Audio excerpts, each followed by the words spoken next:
So, welcome to the inaugural Kermode Uncut Film Club. Here's how it's going to work. A few weeks ago, here on the blog, I gave you a title of a film to go and track down a copy of. In a moment, you're going to get an introduction to that film, which you can either watch here on the Kermode Uncut blog, or you can go to Vimeo and download it, maybe burn a copy to watch with your friends prior to watching the film, which hopefully you've tracked down, maybe on DVD, maybe on VHS, maybe an old Super 8 copy, anything at all, as long as it's legal, for our first Kermode Uncut screening of Breathless. I'd like to start with a little bit of background autobiographical information. I first saw Breathless in Manchester at the Cine City Cinema in Withington in the 1980s. I saw it because I'd become ridiculously devoted to Richard Gere, having seen An Officer and a Gentleman, a movie many people despise, but I really like. I still think it's one of Taylor Hackford's finest. So all I knew was there's a new Richard Gere movie out. And I went to see it with a group of friends who were much more cine literate than I was. And they all pretty much agreed that Breathless was rubbish. They hated the direction, they hated the script, they said Richard Gere was a terrible actor, but most importantly, they hated the fact that for them, Breathless was an American defiling of the French classic À bout de souffle. So here's the short version of the film's genesis. The original, of course, directed by Jean-Luc Godard, with a script by Godard and Truffaut. The remake, directed by Jim McBride, with a script by McBride and Kit Carson, whose other credits include Paris, Texas, and the Texas Chainsaw Massacre 2. Interestingly, Michael Mann also collaborated at an early stage on the Breathless script, but he went off to make The Keep. Now, the remake actually works a very neat reversal. In the original, you have French characters living in the shadow of Hollywood, in love with Americana. In the remake, you have Richard Gere as an American in love with a French woman living in Los Angeles, but dreaming of Europe. Now, long before Breathless hit the screens, the press were awash with stories about A, how absurd it was that Hollywood could presume to remake this French classic, and B, just how many actresses Richard Gere had auditioned before they found Valerie Kaprisky.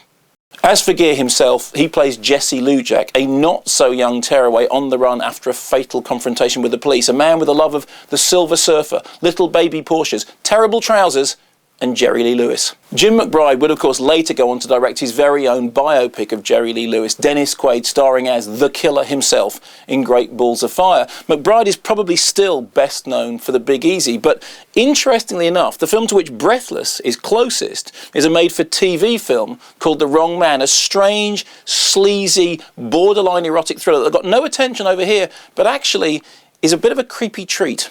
So what do I love so much about Breathless? Well, first and perhaps most famously, it is a film which makes brilliant use of its LA locations, from the Murphy Sculpture Gardens to the murals of Venice Beach, via Mexican restaurants, multi-story car parks and down and dirty discos. It is a film which understands the landscape of Los Angeles brilliantly. No wonder it features so heavily in the documentary Los Angeles Plays Itself.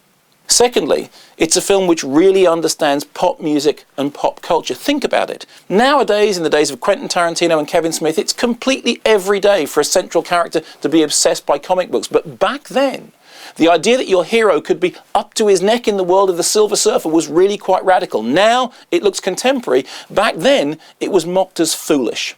And then, of course, there's Richard Gere's performance. Now, when the film first came out, the critics were pretty unkind about Gere. They accused him of being wooden, of being cheesy. They accused him of overacting, particularly in an early scene in which he's driving a Porsche and in the background is a clearly artificial red sky. But in that scene, he's meant to be overacting. He's drawing attention to the artifice. Funnily enough, he's doing that most difficult thing, acting like a bad actor. Later on, when he gets into the ridiculous trousers and the pointy shoes and the open-chested shirts, he knows what he's doing is ridiculous. He's playing a cartoon caricature. He is playing a character who is obsessed with cartoon caricatures, and he's doing it rather well.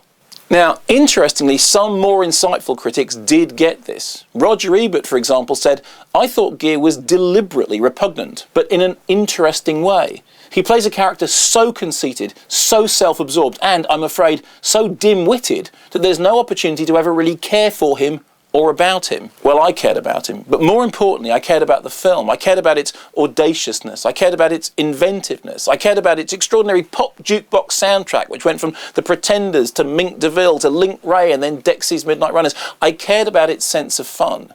Years later, I got a video cassette player, and I remember going to the store and renting the VHS of Breathless. I brought it home, and I had a little cassette recorder, and I wanted to record the end titles. It was X performing a breakneck speed version of Breathless, but I ended up recording the last 10 minutes of the movie. Why?